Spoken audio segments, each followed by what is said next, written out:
बात नाद बिंद की करके जो भ्रमित कर रहे हैं वह तो बात ही समाप्त कर दी है। धर्मदास के बिंद वाले एक दूसरी पीढ़ी को गुरुवाई प्रदान करते थे और इन्होंने भी वही गुरुवाई प्रदान कर दी। बिना गुरु की आज्ञा के, बिना गुरु के आदेश के, जो डीवीडी की नाम दीक्षा के विषय में आपने पढ़ा, जिसमें गुरुदेव ने कह दिया कि आगे डीवीडी से दीक्षा दी जाएगी, उसको वही दिलाएगा जिसको आदेश दिया जाएगा, चाहे बिंद का हो चाहे नाद का हो। तो आदेश अभी तक गुरुदेव भगवान ने सार्वजनिक तौर पर नहीं दिया है किसी को भी, लेकिन उसके बावजूद भी सतलोक आश्रम मैनेजमेंट हरियाणा ने, गुरुदेव के परिवार ने 500 नामदान केंद्र खोल दिए और 500 नामदान केंद्रों पर तकरीबन 2000 आदमी नाम दीक्षा दिलवाते हैं। नाम दीक्षा तो इन्होंने तो आगे गुरुवाई दे दी, जगह जगह ब्रांचें खोल दी, नामदान केंद्र खोल दिए, इसी को कहते हैं गुरुवाई। तो इन्होंने तो गुरुवाई शुरू कर दी धर्मदास जी के वंश वालों की तरह। धर्मदास के बिंद वाले एक दूसरी पीढ़ी को गुरुवाई प्रदान करते थे। अब मेरे से आगे कोई गुरु होगा ही नहीं। गुरुदेव कह रहे मेरे से आगे अब कोई गुरु होगा ही नहीं, मैं लास्ट गुरु हूं, मैं ही गुरु रहूंगा। और आगे क्या कह रहे हैं परमात्मा, डीवीडी से सत्संग तथा तीनों प्रकार की दीक्षा दी जाया करेगी। बार बार गुरुजी कह रहे हैं दी जाया करेगी, आगे दी जाया करेगी। ये नहीं कहा कि दी जा रही है, क्योंकि जो सतलोक आश्रम बरवाड़ा में 2009 से डीवीडी से नाम दीक्षा दी जा रही थी, वो गुरुजी के आदेश से नहीं दी जा रही थी। वो किस प्रकार से मनमाना आचरण किया जा रहा था भाई और बहनों, गुरु को सलाह देकर, गुरु को सलाह देकर। क्योंकि जो व्यक्ति ज्ञान को आधार बनाकर अपने गुरु को नहीं पहचान पाएगा, वो व्यक्ति कभी भी गुरु के साथ परमात्मा वाला व्यवहार नहीं करेगा। उसको भय होगा ही नहीं, उसको डर होगा ही नहीं। तो गुरुदेव के कलयुगी परिवार को, उनके भाई को किसी प्रकार का कोई डर, कोई भय नहीं था, क्योंकि इन्होंने कभी भी संत रामपाल जी को परमात्मा की दृष्टि से देखा ही नहीं और ना वर्तमान 2024 तक देख रहे हैं। अब आपको दास एक वीडियो सुनाएगा, क्योंकि भाई और बहनों बहुत सारे संकेत, बहुत सारी लिखी हुई बातें और वीडियो तो दास आपको अक्सर सुनाता ही रहता है, लेकिन जब ये कबीर सागर के सरलार्थ के ऊपर गुरुदेव भगवान की आज्ञा से, उनकी प्रेरणा से दास ने वीडियो बनाने शुरू किए, तो बहुत सारे रहस्य इसमें ऐसे हैं, उन रहस्यों को समझाने के लिए जब तक आपके सामने किसी प्रत्यक्ष दृष्टा को नहीं रखा जाएगा, जिसने उन घटनाओं को देखा है, तो आपको पूर्णतः विश्वास नहीं हो पाएगा। इसलिए दास ने परमात्मा से प्रार्थना की थी कि हे गुरुदेव भगवान, इस दास को तो पूरा विश्वास है परमात्मा आपकी लीलाओं पे, आपके ऊपर, आपके परमेश्वर होने को लेकर, नो डाउट परमात्मा। सौपन में भी कोई पूछेगा कि पवनदास संत रामपाल जी कौन है, तो यही शब्द निकलेगा, जाके अर्ध रोम पर सकल पसारा, ऐसे सतगुरु रामपाल जी भगवान हमारा। लेकिन परमेश्वर बाकी जो भाई बहन हैं उनको और दृढ़ विश्वास हो जाए कि वास्तव में आपका परिवार आपको शुरू से लेकर आज तक एक आम व्यक्ति से ज्यादा कुछ भी नहीं मानता। ये ज्ञान आधार से नहीं चल रहे, ज्ञान आधार से भक्ति नहीं कर रहे, ये संगत में, फोकट में परम भगत बने हुए हैं, लेकिन असल में तत्व ज्ञान की इनको छींट भी नहीं है। ये तो गरीबदास जी की वाणी के अनुसार आपको मानुष ही मानते हैं। गरीब गुरु को मानुष जो गिणे, कर चरना अमृत को पान, ते नर नरक में जाएंगे जन्म जन्म बने समान।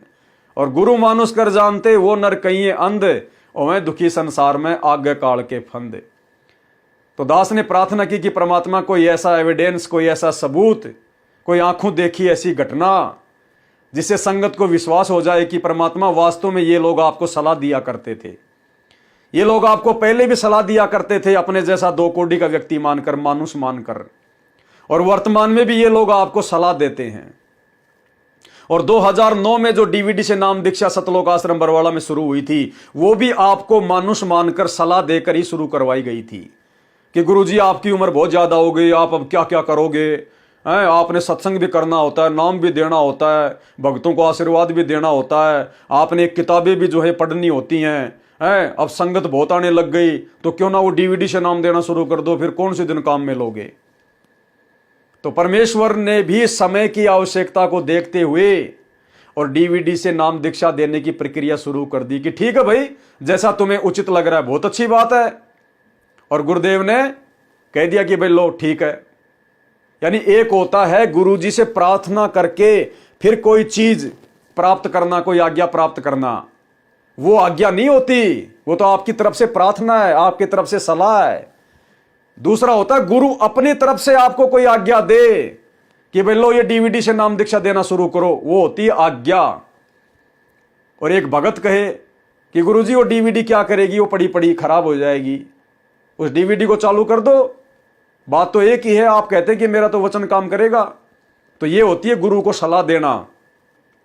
जिस प्रकार से 650 साल पहले अर्जुन सर्जुन ने, जब कबीर परमात्मा लीला कर रहे थे और तो सबकी परीक्षा हो चुकी थी, अर्जुन सर्जुन बच गए थे, वो कहीं बाहर गए हुए थे व्यापार के सिलसिले में, तो उनकी परीक्षा बाकी थी। इसलिए परमात्मा रोजाना संध्या के समय उस गणिका बहन के घर में चले जाते थे, उसके आंगन में जाके बैठ जाते थे, चारपाई पे बैठ जाते थे, वो बहन भी बैठ जाती थी और परमात्मा उसके पैरों पे अपने पैर रख दिया करते थे और वो बेटी अपने बाप के चरणों की सेवा किया करती थी। और लोग देख देख कर मन में दोष पाड़ा करते थे कि देखो जुला क्या कर रहा, सरेआम वैश्यावर्ती कर रहा। तो अर्जुन सर्जुन की परीक्षा शेष रह गई थी। तो भाई और बहनों, जैसा कि बार बार दास आपको बोलता है कि अर्जुन सर्जुन ने जाकर परमात्मा को सलाह दी कि सतगुरु या ना बैठियो यो द्वारा है नीच, अर्जुन सर्जुन बावड़े सुन सतगुरु की प्रतीत। उन्होंने सलाह दी जाकर कि गुरुदेव आपकी बदनामी हो रही है, आपकी बेइज्जती हो रही है, लोग थू थू कर रहे हैं, आपको यहां नहीं बैठना चाहिए।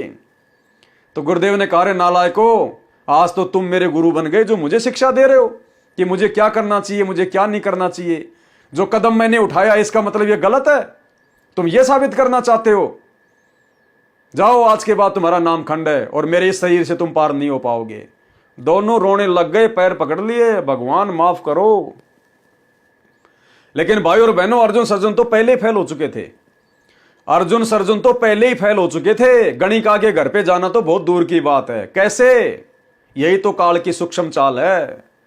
जैसे ही अर्जुन सर्जुन अपने व्यापार के सिलसिले से बाहर गए हुए थे, जब वापस आए और आते ही उनको भक्तों ने कहना शुरू कर दिया, तुम कहां चले गए थे, क्या हुआ भाई? अरे गुरुजी ने सत्यानाश कर दिया, सरेआम बढ़वागिरी शुरू कर दी, सरेआम वैश्या को लेके घूम रहे, शराब पी रहे हैं, वैश्यावर्ती करते, उन्हें कुछ होश ही नहीं है, हमारा तो बोलना मुश्किल हो गया। तो शुरू शुरू में तो अर्जुन सर्जुन ने थोड़ी हिम्मत दिखाई और कहा, रे नालायको, तुम क्या बोल रहे हो? अरे अपने गुरुजी के बारे में तुम ऐसे शब्द कैसे निकाल रहे हो? तुम्हारे मुंह में कीड़े क्यों नहीं पड़ गए नालायको? क्योंकि अर्जुन सर्जुन ज्ञान आधार से बहुत ठीक थे औरों से। लेकिन 2 ने कहा, 4 ने कहा, 5 ने कहा, जो भगत मिला वो यही बात कह रहे, तुम कहां चले गए थे? गुरुजी ने तो सारा काम बिगाड़ दिया, सत्यानाश कर दिया। और सब ने बताया कि ऐसे ऐसे वो जो आती थी ना आश्रम में, वो गणिका वैश्या, उसको सरेआम लेकर बाजार में हाथी पे बैठ के घूम रहे हैं, उनको होश ही नहीं है। अब अर्जुन सर्जुन ने देखा, यार एक आदमी बोल रहा है, 2 आदमी बोल रहे हैं, 10 आदमी बोल रहे हैं, और वो भगत कह रहे थे कि तुम्हारे को यकीन नहीं है क्या? तो अर्जुन सर्जुन ने बहुत हिम्मत रखी। लेकिन लास्ट में अर्जुन सर्जुन ने कहा कि भाई अपनी आंखों से देख लेंगे तब मानेंगे। अर्जुन सर्जुन ने क्या कहा? यदि हम गुरुजी को वैश्या के घर पर अपनी आंखों से देख लेंगे बैठा हुआ तो मानेंगे कि हां गुरुजी गलत हैं। तो जिस समय अर्जुन सर्जुन के मन में यह बात आई और उन्होंने जो ये शब्द कहे थे ना कबीर परमात्मा के पास जाने से पहले अपने गुरु भाइयों को, कि भाई जब अपनी आंखों से देख लेंगे तब मानेंगे, क्योंकि लोग कह रहे थे कि वो देख वहां बैठा, जा रोजाना शाम को जाता है उस वैश्या के घर पे। तो अर्जुन सर्जुन बोले अपनी आंखों से देख लेंगे तो मानेंगे। इसका मतलब उसी समय उनका गुरु से विश्वास टूट गया था। अरे आंखों से देख लोगे तो क्या गुरु क्या बढ़वा हो जाएगा? आंखों से देख लोगे तो क्या गुरु जो है वो गलत हो जाएगा, गंदा हो जाएगा? लेकिन उनके मन में जैसे ये बात आई, ये शब्द निकले कि आंखों से देखेंगे तो मानेंगे, उसी समय अर्जुन सर्जुन फेल हो गए थे। आगे जाके तो पूरी राम कहानी आपको है ही याद। तो ठीक इसी प्रकार भाई और बहनों, परमेश्वर ने दास के ऊपर दया बख्शी और आज इस वीडियो के लिए मुझे वो प्रत्यक्ष, वो दृष्टा, जिसने वो घटना आंखों से देखी हो, कानों से सुनी हो कि हां गुरुजी का भाई और गुरुजी का परिवार गुरुजी को कितना मानते थे, कितना पहचानते थे, और गुरु का भाई किस कदर अपने भाई को सलाह दिया करता था, यानी महेंद्र संत रामपाल जी को सलाह दिया करता था।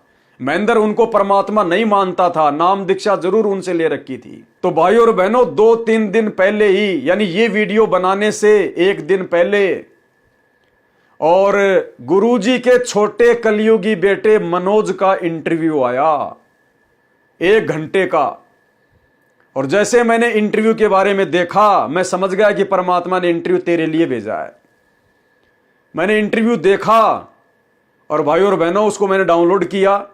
जो जो पॉइंट थे आप लोगों को समझाने की दृष्टि वाले, वो मैंने उनको काट के अलग कर लिया। हर वीडियो में आगे मैं आपको दिखाता रहूंगा जहां जहां उनकी आवश्यकता पड़ेगी। और ये पूरी तरह से क्लियर हो गया कि गुरुजी का परिवार आज भी गुरुजी को परमात्मा नहीं मानता है। दीपक नीचे हमेशा अंधेरा ही होता है, ये परम सत्य है। घर का जोगी जोगना, बाहर का जोगी सिद्ध, ये गुरुजी के परिवार वालों ने ये चरितार्थ कर दिया। अब आपको समझ में आएगी भाई और बहनों, ये सारी बातें जो दास पहले से कहता हुआ आ रहा है कि 2009 सतलोक आश्रम में जो डीवीडी से नाम दीक्षा दी जा रही थी, वो संत रामपाल जी का आदेश नहीं था, और ना वर्तमान 2014 बरवाला कांड के बाद जो डीवीडी से नाम दीक्षा दी जा रही है, ये गुरुजी का आदेश है। नहीं, बिल्कुल नहीं है। तो किस प्रकार से महेंद्र ने गुरुजी को 2009 में सलाह दी होगी, अब आपको समझ में आएगी। गुरुजी के छोटे बेटे मनोज के इंटरव्यू के माध्यम से मनोज ने क्या घटना बताई अपने चाचा श्री के बारे में, महेंद्र जी के बारे में। यह वीडियो है भाई और बहनों, आप सबकी आंखों के सामने है, और थोड़ा सा मैं आपको वर्बली बता देता हूं। इस वीडियो में गुरुजी के छोटे लड़के मनोज ने बताया कि जब मैं छोटा सा था, उस समय मैं गुरुजी के साथ में भी जाया करता था दादा गुरुजी के आश्रम में, क्योंकि हम सबको गुरुजी ने दादा गुरुजी से उपदेश दिलवा रखा था। और जब दादा गुरुजी ने सतगुरु रामपाल जी को सत्संग करने का, नाम उपदेश देने का आदेश दे दिया था, सन 1994 के बाद की बात है, यह ध्यान रखना। जिस समय महेंद्र ने भी सतगुरु रामपाल जी से उपदेश ले लिया था, और महेंद्र ने सारनाम भी प्राप्त कर लिया था संत रामपाल जी से।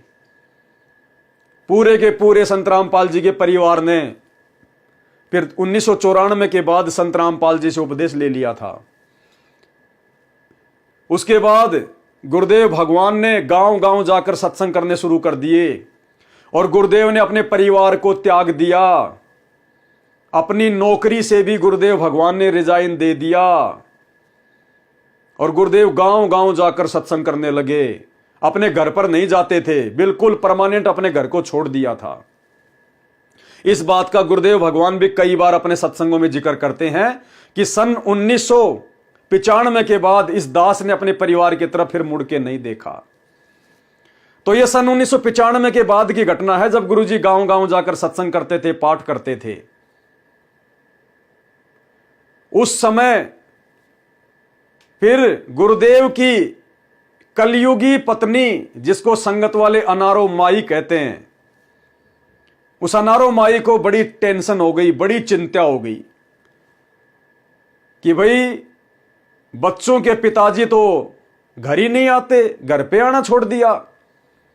पहले तो जेई की नौकरी करते थे, बढ़िया 30-40 हजार रुपए की तनख्वाह आती थी, अच्छे से खाते थे, अच्छे से पहनते थे, अच्छे से रहते थे, किसी चीज की कोई दिक्कत नहीं थी। और अब तो ये सारा का सारा पैसा सत्संगों में लगा रहे हैं, घर पे आते नहीं, खर्चा पानी कुछ देते नहीं, तो बच्चों की परवरिश कैसे होगी, हमारा घर कैसे चलेगा। जबकि उस समय गुरुदेव का जो बड़ा लड़का है वीरेंद्र, उसकी शादी भी हो चुकी थी, खूब बड़ा हो रहा था, उसकी शादी भी हो चुकी थी, और गुरुजी की बड़ी वाली लड़की अंजू की भी शादी हो चुकी थी। यानी गुरुदेव के एक लड़के और एक लड़की की शादी हो चुकी थी। मंजू और मनोज, ये दोनों छोटे थे, ये दोनों स्कूल में जाया करते थे। तो मनोज ने अपने इंटरव्यू में बताया, जो आप सुनने वाले हैं, कि गुरुदेव भगवान ने जब घर पे आना छोड़ दिया, जब सत्संग ज्यादा करने लग गए, संगत में ज्यादा रहने लग गए, घर को त्याग दिया, तो मेरी माताजी को बड़ी चिंता हो गई, बड़ी परेशानी होने लगी कि अब हमारा घर कैसे चलेगा, हमारे बच्चे कैसे पढ़ेंगे। जबकि नाम ले रखा। दादा गुरुजी से 1989 में नाम ले लिया था पूरे परिवार ने, फिर 1994 से संत रामपाल जी से नाम ले लिया। उसके बाद भी रोजी रोटी की टेंशन, बड़ा लड़का शादीशुदा, थोड़ी बहुत घर में जमीन भी थी, मकान जो है वो किराए पे भी दिया करते थे, भैंस भांस भी रखा करते थे, फिर भी टेंशन।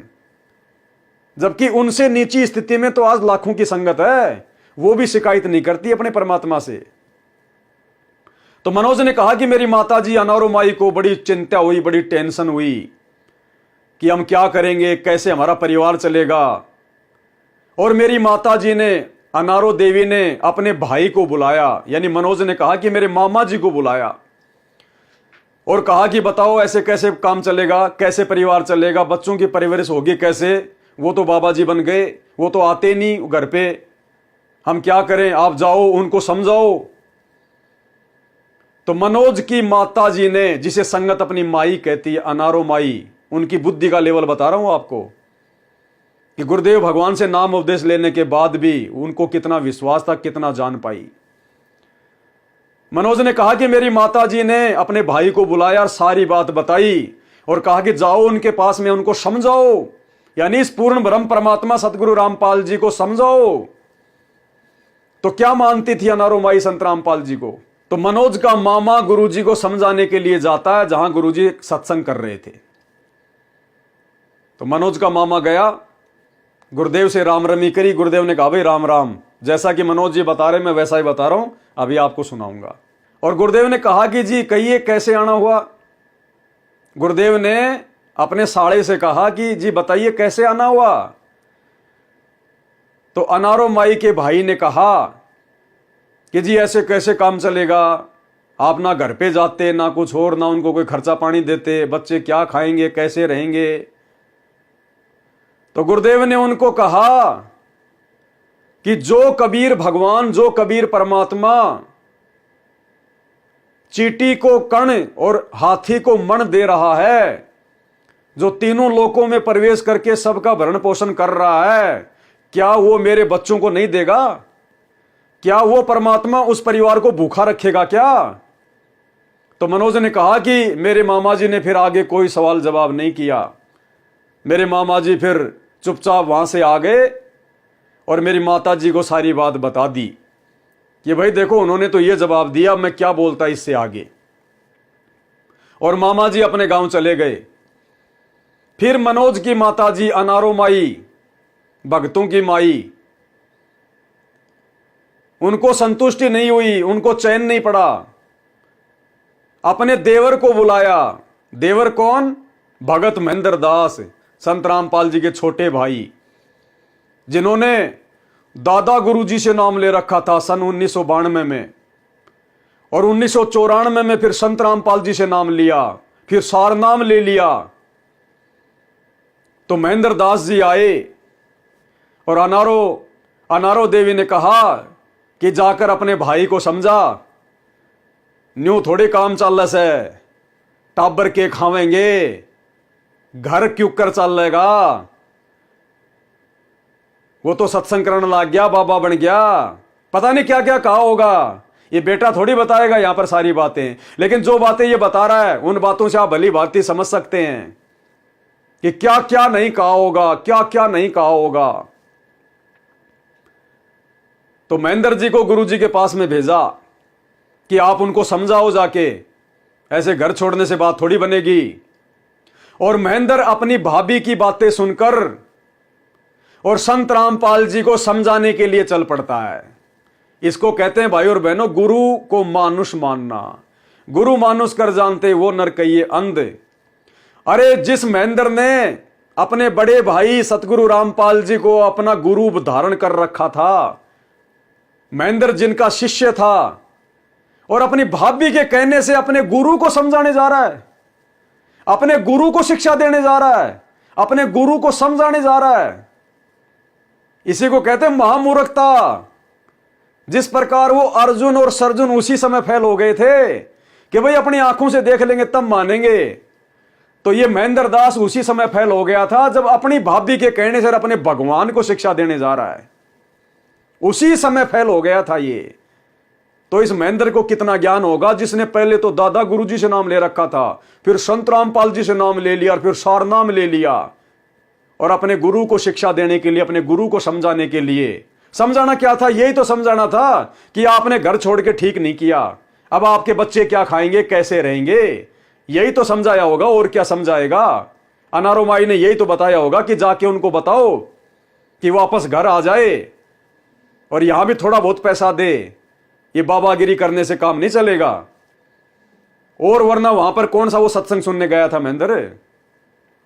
तो महेंद्र अपनी भाभी के कहने पर अपने गुरु भगवान को समझाने के लिए घर से निकल पड़ता है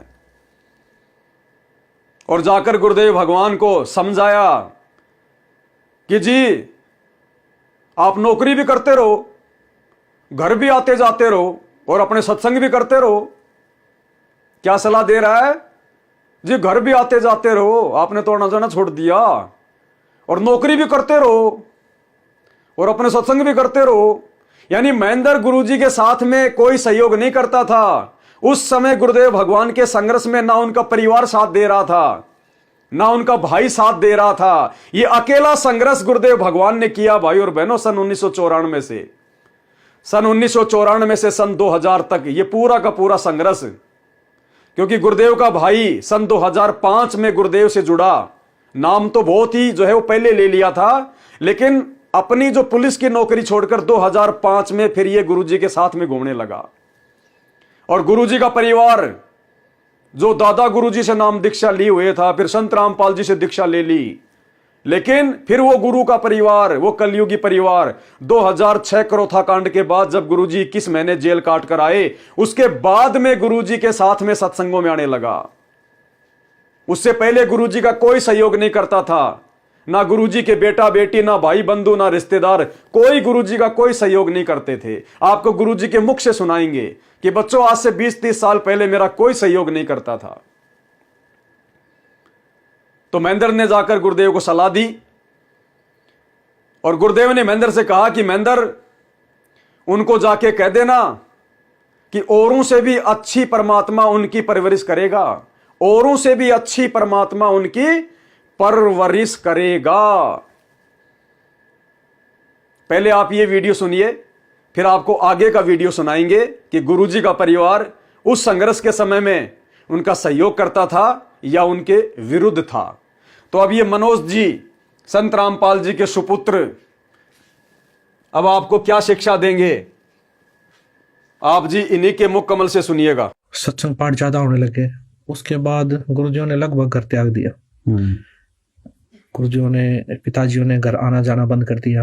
अच्छा। आजीविका साधन सैलरी थी तो वो बंद हो गई थी। तो मम्मी को बड़ी चिंता हुई इस चीज के लिए कि अब कैसे खर्चा चलेगा। जी बिल्कुल। और कैसे परवरिश होगी बच्चों की। तो मम्मी जी ने क्या किया, मेरे मामा जी को बुलाया। अच्छा।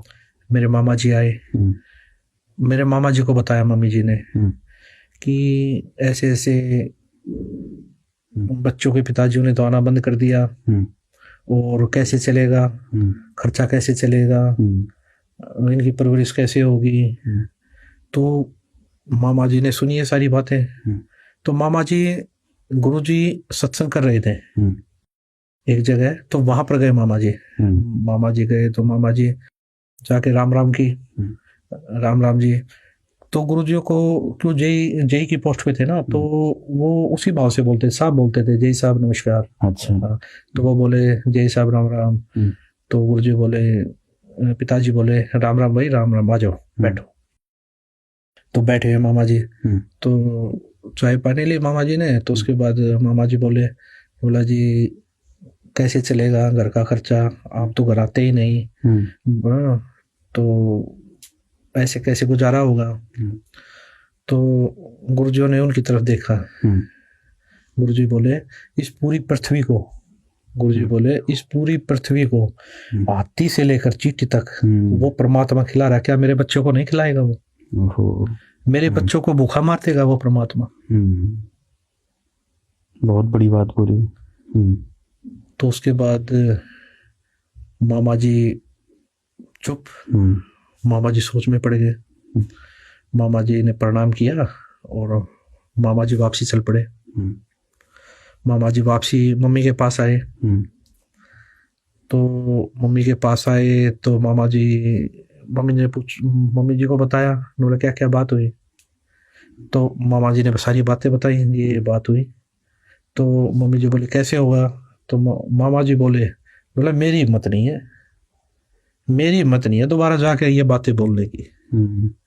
आज इतनी बड़ी बात बोल दी है उन्होंने। आज जय साहब ने इतनी बड़ी बात बोल दी है कि मेरी हिम्मत नहीं है दोबारा जाके बात करने की बहन। तो ऐसे चलता रहा। कुछ टाइम के बाद फिर मेरे चाचा जी, मम्मी ने अंकल जी को उसके बाद में फिर अनौरो माई के कहने पर संत रामपाल जी के छोटे भाई और संत रामपाल जी के वचन के शिष्य महेंद्र दास जी, जो वर्तमान में पूरे ढमढमे को संभाल रहे हैं, फिर वो जाते हैं सतगुरु को शिक्षा देने, सतगुरु को समझाने। बुलाया, उनको भी बताई भाई खर्चा कैसे चलेगा, बच्चों की परवरिश कैसे होगी। ये चीजें देखकर अंकल जी ये सारी बातें सुनकर फिर वो गुरुजियों के पास गए। गुरुजियों के पास जाकर बोले जी आप सत्संग में जाते हो, भाई सत्संग में जाते हो आते हो, कोई बात नहीं, घर पे भी आ जाया करो। और नौकरी चलती रहेगी और सारा नौकरी चलती रहेगी और बच्चों की भी परवरिश होती रहेगी। तो ये चीजें सुनकर गुरुजी बोले महेंद्र, अगर मैं आज मर जाता तब उन बच्चों की परवरिश कौन करता।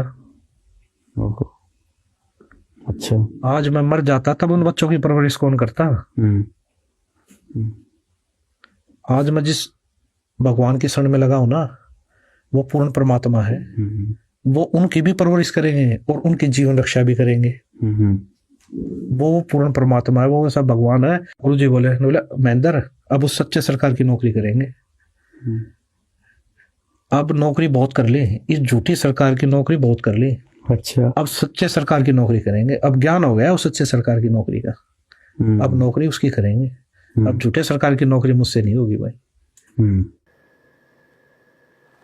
तो इंटरव्यू आपने देखा भाई और बहनों। मनोज का मामा तो चलो अनुपदेशी आदमी था, वो तो जैसा उसकी बहन ने कह दिया वैसा जाके अपने जीजाजी को बता दिया, उसकी गलती नहीं है। लेकिन संत रामपाल जी के शिष्य, यानी इस मनोज की मां भी संत रामपाल जी की शिष्या, जो अपने गुरुदेव भगवान को शिक्षा देने के लिए और संत रामपाल जी के दूसरे भगत को भेज रही है, महेंद्र दास को, और वो महेंद्र जरा भी अपनी बुद्धि का इस्तेमाल ना करते हुए और अपनी भाभी के कहने पर घर से निकल चल पड़ता है अपने गुरु को शिक्षा देने के लिए।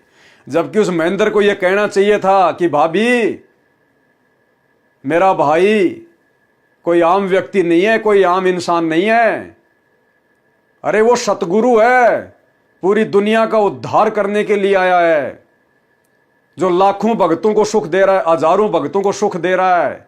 क्या तुम्हारा परिवार नहीं चलाएगा? क्या तुम्हारा पेट नहीं भरेगा? और तुमने तो उनसे उपदेश ले रखा है भाभी, फिर तुझे क्या अपने गुरु पर विश्वास नहीं है? भक्ति कर, जो भक्ति उन्होंने दे रखी है भक्ति कर, आरती कर, ध्यान लगा परमात्मा का। तू भी जाया कर सत्संग में, सेवा किया कर। जब परमात्मा अपने हजारों भक्तों को दे रहा है तो तुम्हारी को क्यों नहीं देगा? और भाई भाभी, मेरी तो हिम्मत नहीं है मेरे भगवान के सामने जाके उनको शिक्षा देने की, उनको सलाह देने की। लेकिन इसके बजाय मुंह उठा के चल पड़ा सीधा अपने गुरु भगवान को शिक्षा देने के लिए, अपना भाई समझकर।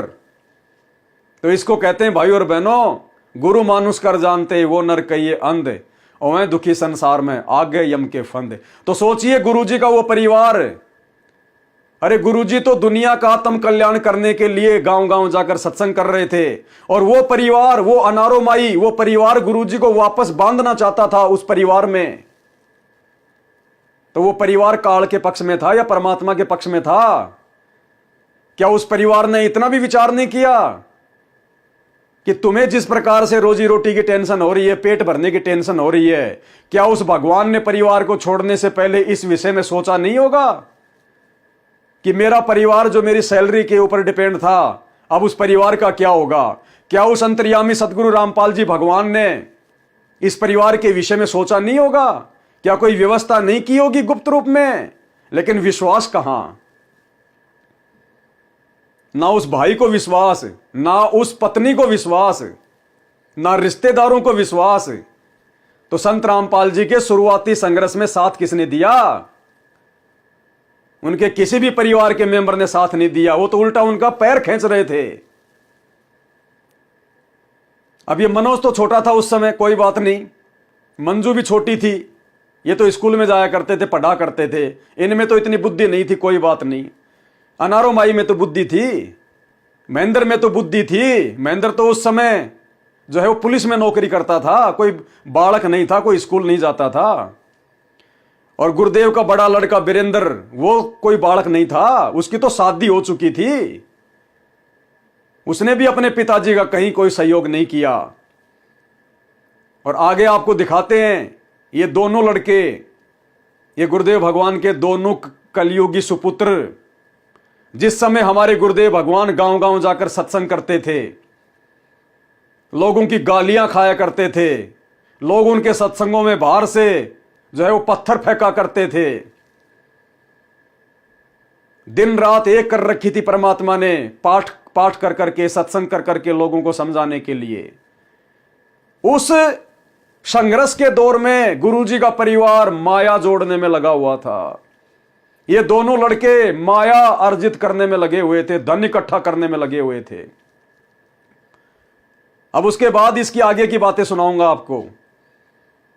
जब गुरुदेव ने महेंद्र को कहा कि महेंद्र, परमात्मा उस परिवार की औरों से अच्छी परवरिश करेगा, उनको कह देना मेरी तरफ ना देखें और दोबारा ना आना मुझे सलाह देने के लिए। महेंद्र आ गया। अब मनोज कह रहा दूसरे वीडियो में मनोज कह रहा है कि उसके कुछ समय बाद में मेरा जो बड़ा भाई साहब है, पहली बात तो इस भक्ति मार्ग में ये साहब शब्द अब हमने अपने किसी फूफा, जीजा, साड़ा या भाई के आगे नहीं लगाना। भाई साहब, साहब का मतलब क्या होता है पता है ना? परमात्मा, परमेश्वर। हमने गलती से भी साहब शब्द यूज नहीं करना। जबकि ये तो 30-35 साल से नाम दीक्षा लेकर भक्ति कर रहा मनोज, तो दादा गुरुजी से उपदेश ले रखा था। और आज 2024 में, आज से 2 दिन पहले 2-3 बार अपने वीडियो में अपने बड़े भाई को साहब कह रहा है, भाई साहब। तो कितना इनको ज्ञान है। उसके बाद क्या हुआ, आगे मनोज ने बताया कि थोड़े समय बाद में गुरुजी का आशीर्वाद फला और मेरे बड़े भाई साहब ने रोहतक में एक जो है परचून की दुकान की, जनरल स्टोर, किराने की दुकान की। और हमारी वो दुकान इतनी जबरदस्त चली कि आसपास वहां पर जो 15-20 दुकानें थी जो फेमस थी, वो लोग भी चर्चा करते थे कि यार इनकी दुकान इतने कम समय में इतनी भयंकर कैसे चल रही है। ये कब की बात है? सन 1998 की। यानी सन 1998 से पहले तो गुरुजी का परिवार किसी भी प्रकार का सहयोग गुरुजी का नहीं कर रहा था। और 1998 में गुरुजी के परिवार ने जनरल स्टोर की दुकान खोल ली और किराने की दुकान खोल ली। और ये दोनों भाई उस दुकान में व्यस्त हो गए और कह रहे हैं कि सन 1998 में हम लोग महीने का 1 से 1.5 लाख रुपया कमाते थे उस दुकान से। सन 1998 में महीने का 1 से 1.5 लाख, यानी आज से, भाई और बहनों, आज से 25-30 साल पहले महीने का 1-1.5 लाख रुपया, मतलब वर्तमान के 10 लाख रुपए। तो दोनों भाई फिर दुकान में रम गए, माया में रम गए। गुरुजी संघर्ष कर रहे हैं, गुरुजी लोगों की गालियां खा रहे हैं, गुरुजी गांव गांव जाकर खुद साफ सफाई करके, जैसे भी उनको जगह मिलती थी भक्तों के घरों में, कहीं कोई भैंस बांधने की जगह थी, कहीं कोई भैंसों का चारा डालने की जगह थी, जो उनको पाठ करने के लिए दी जाती थी। क्योंकि परिवार में सभी लोग उपदेशी नहीं होते थे, इसलिए गुरुजी जिस घर में जाते थे तो बाकी घर वाले कह देते कि साइड में जाके अपना पाठ करो, तुम्हें जो भी कुछ करना है। तो जहां पर भैंसें बांधी जाती थी, जहां पर भैंसों का चारा डाला जाता था, ये महेंद्र कह रहा है कि गुरुजी खुद अपने हाथों से साफ सफाई करते थे, जाड़े वाले गुरुजी अपने हाथों से हटाया करते थे। वो भैंसों के पेशाब करने की जगह गुरुजी खुद साफ करते थे, भगत तो बाद में आते थे फिर। और उस समय ये दोनों भाई महीने का 1.5 लाख रुपए 1998 में कमाने में लगे हुए थे। ये दुकान में रम रहे थे, काल की बेगार कर रहे थे। अरे बाप ने तो जेई की नौकरी छोड़कर दुनिया के आत्म कल्याण हेतु गांव गांव जाकर संघर्ष किया, और ये दोनों भाई दुकान में महीने का 1.5 लाख कमाने में बिजी थे। तो कहां गुरुदेव के परिवार ने गुरुदेव के संघर्ष में सहयोग दिया? अब सुनिए इस भाई का आगे का वीडियो कि कैसे इसके बड़े भाई ने फिर परचूनर की दुकान खोली, और कैसे ये दोनों भाई फिर माया प्राप्ति में रम गए। इसी के मुकम्मल से सुनिए भाई। और आप कह रहे हो कि बच्चों का गुजारा कैसे होगा? फिर गुरुजी बोले, मैं तो जाके बोल दिया उनको, और उसे अच्छा गुजारा चलेगा उनका। अंकल जी ने बताया, गुरुजियों ने एक शब्द भी गाया, बड़ा मार्मिक शब्द गाया गुरुजियों ने। अच्छा। वो शब्द गाकर फिर गुरुजियों ने आशीर्वाद दिया, बोला महेंद्र बोल दियो उनको, जो और है ना वहां पर है उनसे ज्यादा अच्छा गुजारा चलेगा उनका। उससे कुछ दिन के बाद मेरे बड़े भाई साहब है, उन्होंने दुकान की, उन्होंने परचून की दुकान की, और गुरुदेव जी का आशीर्वाद से, गुरुदेव जी की दया से वो दुकान ऐसी चली, वहां पर जितनी भी दुकानें जिनकी 20-20 साल की चली हुई थी, वो भी चर्चा करते थे, वो भी आश्चर्यचकित थे, इनके इतनी अच्छी दुकान कैसे चल रही है। अच्छा। इतनी भीड़ लगती थी हमारी दुकान पे, उदाहरण था हमारी दुकान का। इतने अच्छा। कम समय में इतनी प्रोग्रेस हमने जीवन में पहली बार देखी है। तो हमारी इतनी अच्छी दुकान चली कि महीने में हम 1 से 1.5 लाख रुपए मंथली कमा रहे थे उस समय।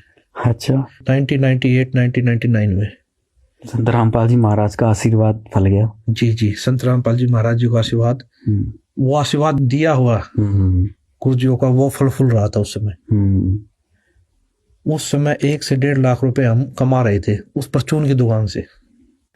जिस समय इनका बाप, इनका गुरु अवर्णनीय संघर्ष कर रहा था दुनिया से, उस समय ये लोग 1 से 1.5 लाख रुपए कमा रहे थे, माया जोड़ने में लगे हुए थे। वो माताजी भी बड़ी खुश थी, दोनों बेटे भी बड़े खुश थे, बेटी भी बड़ी खुश थी कि घर में पैसा आ गया, अब बाप जाओ भाड़ में, जो मर्जी करो बाप, हमें कोई लेना देना नहीं, चाहे बाबागिरी करो चाहे ना करो, बस हमारे घर में तो माया आनी चाहिए थी। हमारे घर में माया आ गई। तो भाई और बहनों, 1994 से लेकर 1998 तक तो गुरुजी के परिवार ने वैसे किसी प्रकार का कोई सहयोग नहीं किया, और 98 में फिर इन लोगों ने अपनी दुकान खोल ली। फिर ये महीने का 1 से 1.5 लाख रुपए कमाने में लग गए।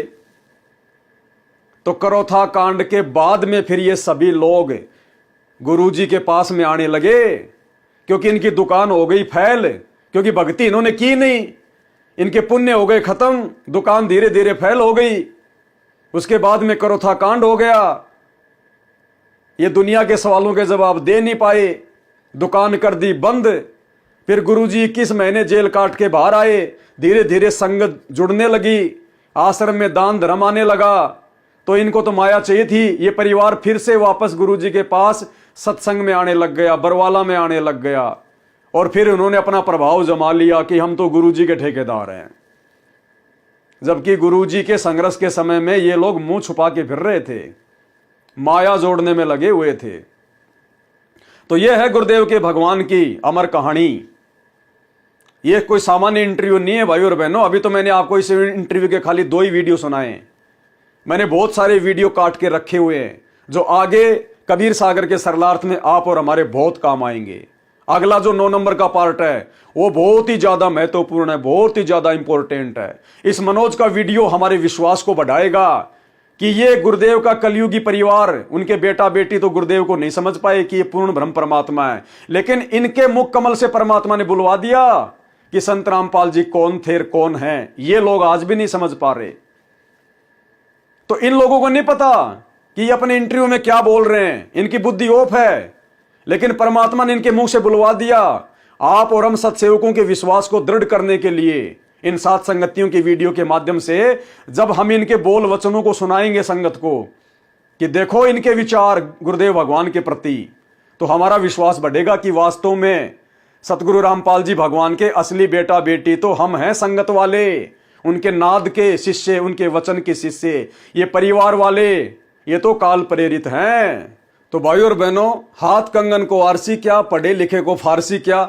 अगर मैं पवन दास अपनी तरफ से कुछ कहूं तो शायद किसी को यकीन ना हो, लेकिन आपने खुद गुरुदेव भगवान के कलयुगी बेटे के मुख से सुन लिया कि जिस समय गुरुदेव भगवान के संघर्ष का समय था, घोर संघर्ष का समय, जिस समय उन्होंने भक्ति की नींव डाली, अपने 13वें पंथ की शुरुआत की, उनको संघर्ष करना पड़ा गांव गांव जाकर।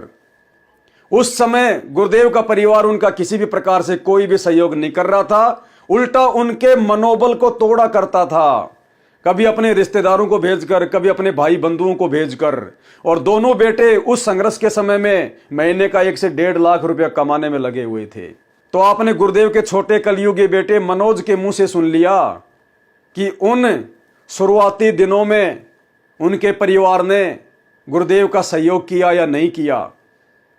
और अब जो हिसार जेल से ऑडियो आ रही है गुरुदेव भगवान की, उन ऑडियो में भी गुरुदेव भगवान ने स्पष्ट तौर से कह दिया कि बच्चों, उस शुरुआती समय में मेरा कोई भी सहयोग नहीं कर रहा था।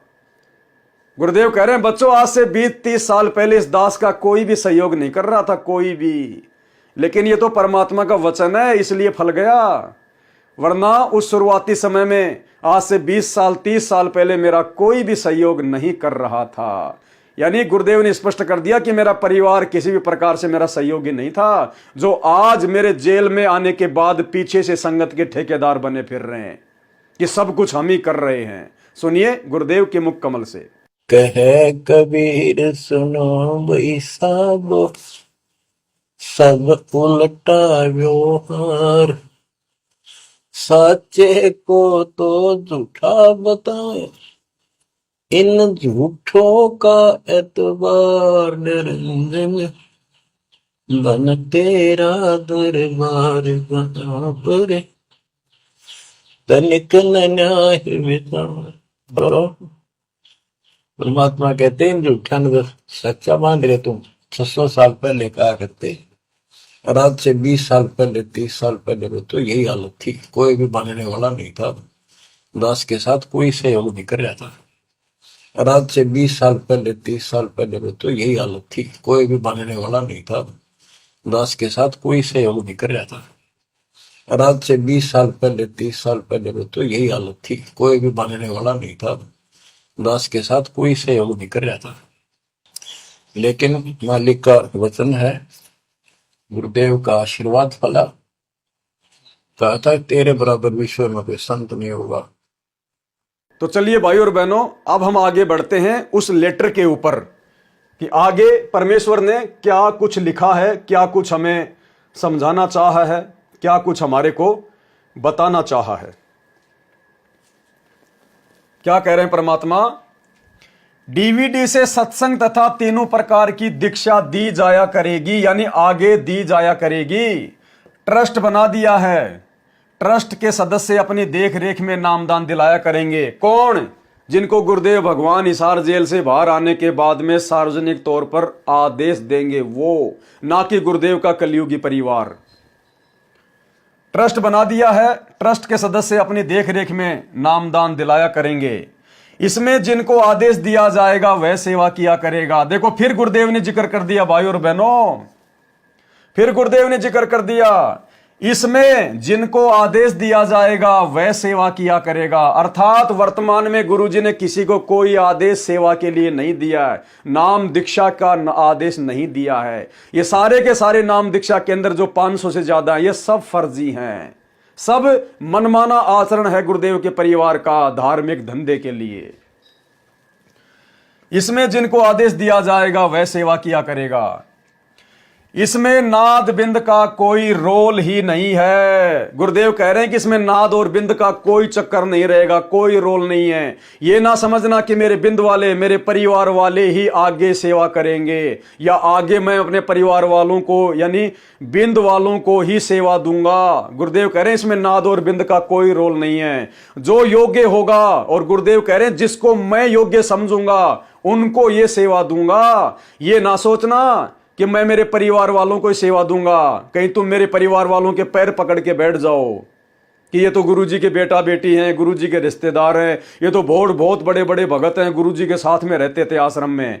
परमात्मा ने यदि ये जिक्र किया है तो भाई और बहनों यकीन मान लेना, अब हिसार जेल से बाहर आने के बाद परमात्मा अपने परिवार को कोई सेवा देने वाले नहीं है, क्योंकि परमात्मा ने इनको पिछले 30 साल से अच्छे से देख लिया। अंतर्यामी भगवान अच्छे से जानता है। अपने बच्चों के बारे में परमात्मा ने वीडियो में बोल ही दिया कि मुझे अच्छे से पता है उनका आचार विचार व्यवहार का, वो क्या करते और क्या वर्तमान में वो गंदगी फैला रहे हैं संगत में। और 2014 बरवाला कांड के समय अपने भाई को देख लिया, सतलोक आश्रम मैनेजमेंट हरियाणा को देख लिया, और वर्तमान में पिछले 10 साल से परमात्मा जेल में बैठ के अपने परिवार की बकवादों को देख रहे हैं, किस प्रकार से इन्होंने संगत में बकवादें शुरू कर रखी है। इसमें जिनको आदेश दिया जाएगा वह सेवा किया करेगा, इसमें नाद बिंद का कोई रोल ही नहीं है।